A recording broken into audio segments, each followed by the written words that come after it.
I stand before you both as a fellow public servant and a hopeful Filipino, steadfast in the belief that the future of our nation depends greatly on the kind of leadership that we here today embody. Tandaan natin, ang bawat posisyon ay may kaakibat na tungkulin at responsibilidad.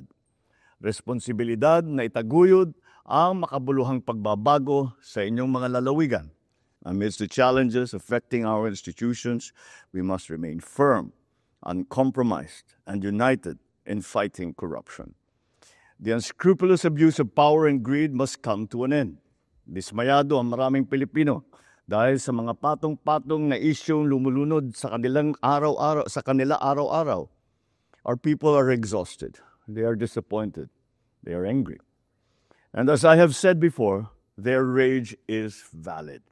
It is born from years of frustration at a government characterized by systemic dysfunction and unfulfilled promises. Let us not dismiss that anger. Let us confront it. Let us be humble and provide concrete solutions. Alam naman natin ang mga mali, kaya dapat nating itama. Reforming our government is the only way we have to win back the trust of our people. Patunayan natin na wala sa kulay ng politika ang tunay na paglilingkod. Ito ay nasa puso, nasa konsyensya, at higit sa lahat ay nasa gawa.